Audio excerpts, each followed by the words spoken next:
Meus irmãos, que a paz de Jesus nos envolva e que possamos nesse momento pensar nele, em Jesus, e buscarmos o seu amparo para toda a nossa vida, para que a gente possa, no dia de hoje, pelo menos, demonstrarmos o conhecimento de tudo aquilo que ele nos deixou, que ele nos ensinou naquela época e que não soubemos aproveitar, mas que hoje que estamos como filhos que fomos rebeldes, mas agora aceitando os teus ensinamentos.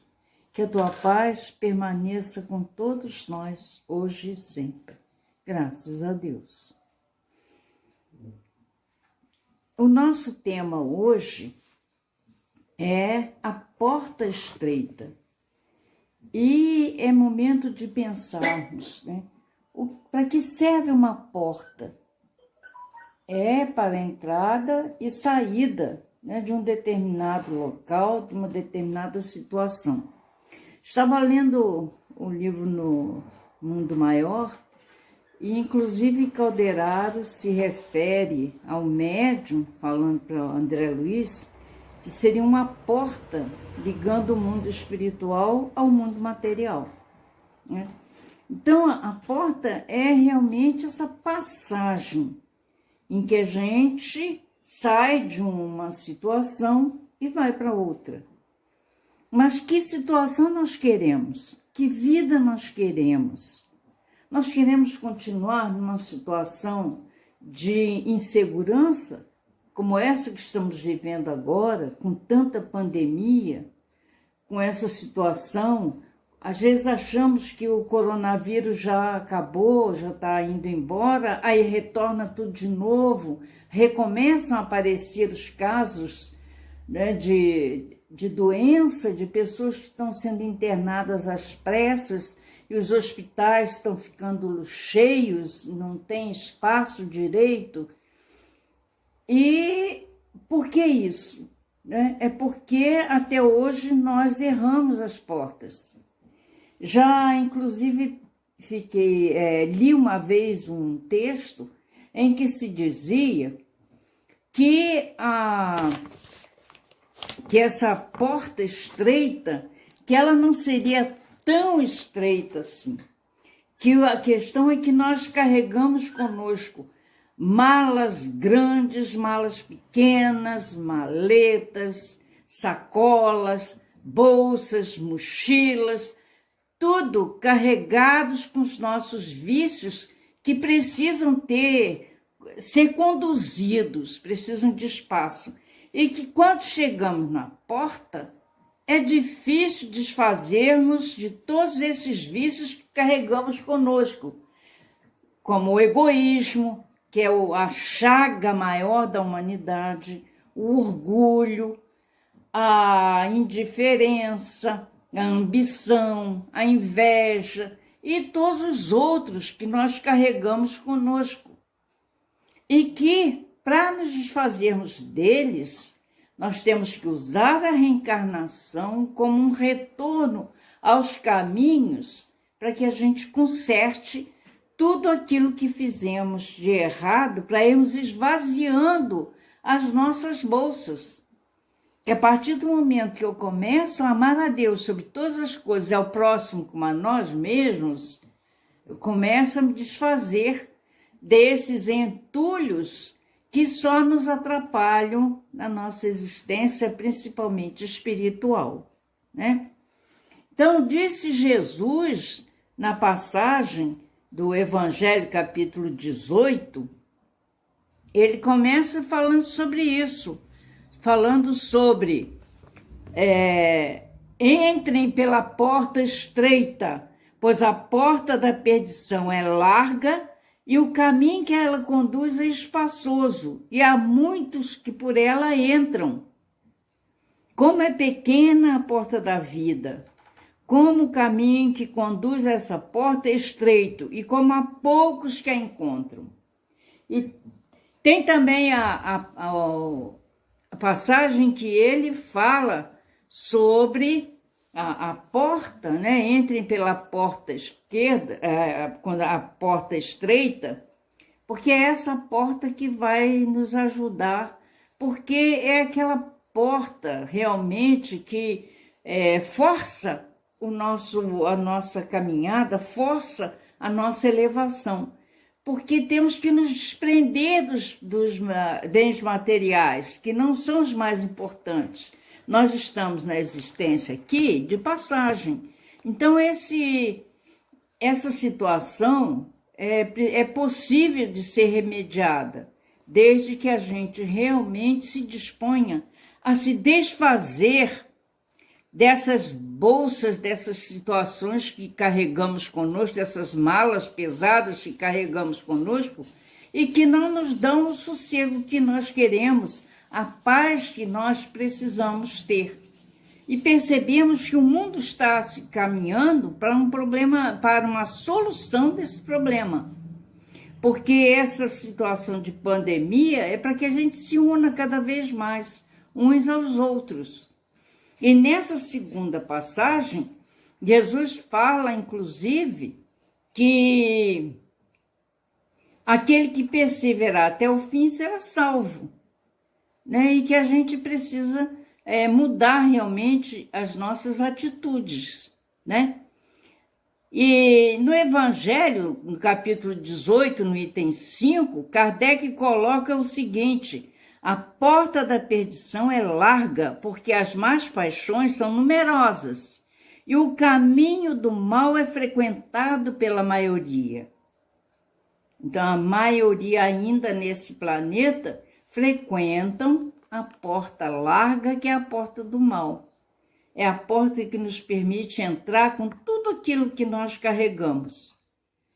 Porque é aquela situação em que, do outro lado dessa porta, nós vamos encontrar também pessoas carregando essas malas, essas bolsas, carregando essas situações, porque ainda vemos a humanidade cheia de egoísmo, de ambição, de inveja e orgulho, e não mudamos ainda totalmente, ainda temos muitas dificuldades, né, nessa situação. Em geral, né, nós carregamos tudo aquilo que desvia as nossas ações dos fins mais elevados da vida e dos compromissos assumidos. Nós ficamos, né, ainda muito apegados àquelas situações do passado, que foram situações que fizeram com que o cristianismo fosse muito adulterado e que fizéssemos as coisas de maneira muito errada, acreditando que quem fizesse o mal iria para o fogo do inferno e quem fizesse o bem iria para o paraíso, adorar a Deus pela eternidade. Mas eu penso que não há coisa mais chata do que isso, né? Ficar no paraíso sentado adorando Deus, e não é isso que ele pretende para nós. Então, ele trabalha sempre, e por que nós, seus filhos, não iríamos também trabalhar, né? Principalmente para o nosso aperfeiçoamento moral. Porque se não fizermos dessa forma, o que vamos ter? Os bens materiais vão ficar, nós vamos partir. E como ficaremos no plano espiritual, né?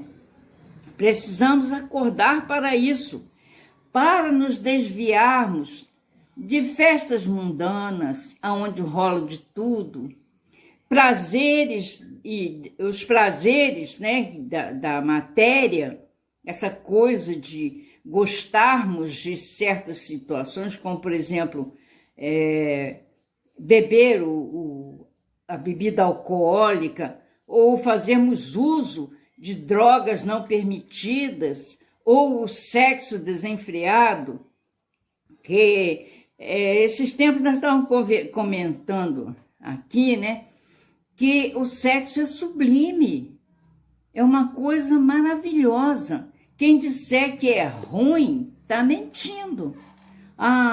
O ato sexual é prazeroso e tem que ser, porque se não fosse assim, a humanidade não ia progredir, não ia crescer em número também de pessoas. Nós não iríamos ter filhos, porque ninguém ia querer.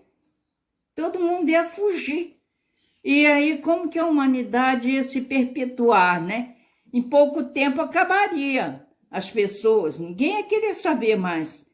Então, ele é prazeroso. Mas para ser prazeroso, realmente, ele tem que ser com responsabilidade, com compromisso. Então, não pode ser aquela coisa de, a qualquer momento, com qualquer um, de qualquer forma, de qualquer jeito. Não é por aí. Tem que principalmente ser por amor, né?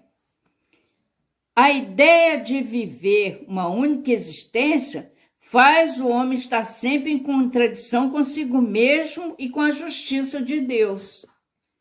Porque se as pessoas não acreditarem que a vida continua, que vão morrer e vão acabar, é por isso que continuam os suicídios, os abortos, o consumo, né, de drogas permitidas ou não permitidas, porque se eu vou morrer, vai acabar tudo, eu não vou viver eternamente, vai ficar tudo por aí, então eu posso fazer isso porque morreu, acabou.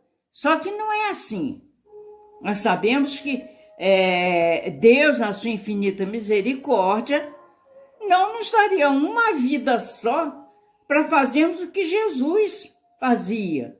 Que ele fala, vós podeis fazer as obras que eu faço e as farás maiores ainda. Ora, para fazer as obras que Jesus fazia, a gente tem que ter um conhecimento muito grande, que a gente ainda não tem, que a gente ainda tem muita dificuldade. A gente não entende ainda, nem tampouco das atividades do nosso corpo material. A gente ainda tem dificuldade para entender isso. Como é que são feitas a digestão no estômago? A gente sabe que o estômago faz, mas como? O que tem ali? Como os outros órgãos funcionam? O nosso cérebro. Como que é essa ligação espírito com a carne? A gente precisa ainda aprender, coisas que não sabemos ainda. E muita coisa que fazemos de errado é exatamente por não levarmos em conta tudo que os espíritos nos ensinaram, aqueles que estiveram antes de nós e que fizeram diferença, como Paulo de Tarso, que nos deixou uma frase muito interessante, quando ele diz, tudo me é lícito, mas nem tudo me convém. Quer dizer, eu posso fazer o que eu quiser. Tudo isso que falamos aqui, todos nós podemos fazer. Mas é benefício para nós? Nós devemos fazer? Devemos agir assim? De maneira nenhuma. Está errado, porque vai afetar até mesmo o nosso organismo físico. Achamos que não, mas nesse livro, No Mundo Maior, Calderaro mostra como a raiva afeta o nosso organismo. E a gente, às vezes, não para pensar nisso, né? A porta estreita, ao contrário, ela nos leva ao exercício do livre-arbítrio com responsabilidade. E claro, não vai passar qualquer um na porta estreita. Eu de repente resolvi, vou passar. Mas e a minha bagagem? O que eu estou levando comigo? Porque a minha bagagem espiritual, das virtudes, o pouquinho que tivermos está dentro da gente. Não está nos bens materiais que saímos carregando. Está dentro de nós. Está no nosso cérebro, no nosso perispírito, no nosso espírito. É que estamos carregando as virtudes que podemos ter, como, por exemplo, a fraternidade, o amor em certas circunstâncias, porque nós ainda não sabemos amar livremente, a gente ainda ama de imediato a nossa família, porque tem que ser também assim. Se não amarmos a nossa família, a nossa encarnação se perde, porque estamos com aqueles que precisamos estar na existência. E amar ao próximo, nem sempre sabemos amar aquele que está aqui, nos bate no portão, pedindo ajuda. Ainda não temos aquela condição de realmente amarmos, como a mentora, né, a Cipriana, que demonstra para o André Luiz como é o amor. E eles ficam ainda, apesar de eles estarem numa posição melhor do que a nossa, eles reconhecem que não sabem ainda amar como a Cipriana. E a gente pode observar, né, que outras pessoas existiram, muitas que são hoje chamadas de santa, existiram e que faziam isso, sabiam amar. Amar sem distinção. Amar sem ficar anotando esse eu quero, esse eu não quero. Mas a gente ainda não conseguiu isso, né? A porta da salvação é estreita, porque o homem que deseja transpô-la deve fazer grandes esforços para vencer suas más tendências e poucos se submetem a isso. Né? Poucos acham importante se livrarem das maldades, do egoísmo, do orgulho, principalmente. A gente ainda possui.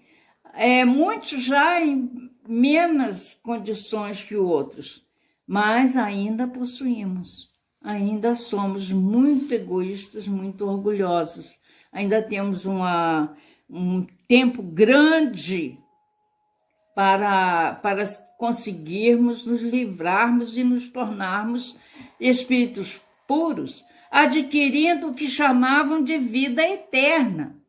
Porque essa vida eterna que eles falavam era o conhecimento que já tinham da sobrevivência do espírito.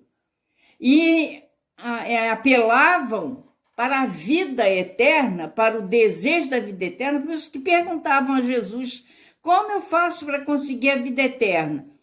Que vida eterna? É aqui na carne? Como do jeito que está aqui, voltar a ser jovem e continuar vivendo eternamente como jovem? Não. Que a nossa pátria verdadeira é a pátria espiritual. Então, nós precisamos acreditar na imortalidade. É isso que falta para o mundo. Acreditar em todos na imortalidade e no retorno através da reencarnação. Porque se não for assim, não vamos conseguir nunca. E o exemplo que temos é da própria escola. Que aquele que entra no primeiro ano, que completou o primeiro ano na escola, ele não vai ficar eternamente, né, ou saiu daquele primeiro ano, não volta mais. Não, não é assim. O que aprendeu no primeiro ano é pouco. Ele tem que seguir e vai seguir até pós-graduação, até mestrado, até doutorado, até onde for, porque vai estar sempre tendo que aprender. André Luiz foi médico, mas chega no plano espiritual, ele vê o quanto ele ainda não sabe das funções do corpo humano. Nós precisamos aprender também, porque isso vai nos fazer falta no futuro. Como vamos montar um planeta se a gente não tiver conhecimento? Isso nós podemos fazer futuramente, mas num futuro ainda bem distante. Porque muitos de nós estávamos aqui quando Jesus aqui esteve. E o que aconteceu? Pouco aprendemos, né? E Jesus usa muito esse falar sobre a porta, porque ele sabe que é realmente o que nós usamos passagem e até mesmo para nos protegermos. Existem aquelas portas que nos levam para lugares que não gostaríamos, mas que a gente às vezes prefere estar lá naquele meio fumarento, cheio de drogas, de fumaça, de um monte de coisa assim, curtindo uma música estranha, com letras estranhas, e é como se a gente entrasse realmente num tipo um inferno, né? Tem lugares que são chamados até mesmo de inferninho. E quando a gente volta do trabalho para casa, assim, ansiando por um descanso, por deitar a cabeça no travesseiro, nós estamos entrando numa porta que naquele momento é uma porta estreita, porque é a porta do nosso lar, onde dentro, muitas das vezes, nós temos uma opção de dificuldades, mas que é o local onde a gente vai poder deitar a cabeça no travesseiro e, se nada de ruim fizermos, poderemos dizer: nada tenho contra meu irmão. E essas portas é que Jesus se refere a essas situações dessas portas. E ele fala, inclusive, em João, capítulo 10, versículo 9, ele fala: eu sou a porta, se alguém entrar por mim, salvar-se-á, entrará e sairá e achará pastagem. Ele antes estava falando que ele era a porta das ovelhas. E nesse finalzinho desse trecho ele fala isso, que ele é a porta e se alguém entrar por ele, salvará, entrará e achará pastagem, ou seja, encontrará coisas boas, um alimento realmente para aquilo que precisa, um alimento espiritual, do esclarecimento, do conhecimento. E aí ficaríamos bem. É assim que seria a chamada vida eterna, que nada mais é do que a continuação das nossas vidas no plano espiritual. Porque é lá realmente que estaremos vivenciando o que Deus espera que a gente possa conseguir. E a gente precisa também querer, porque se não for assim, como vamos conseguir? É difícil, né? E depende exclusivamente do esforço de cada criatura, sua libertação definitiva dos processos de sofrimento ou sua salvação do grande êxodo que assinalará a seleção dos seres na Terra e o início da nova era. Isso está no livro Conquista do Reino, capítulo 12, de João J. Moutinho.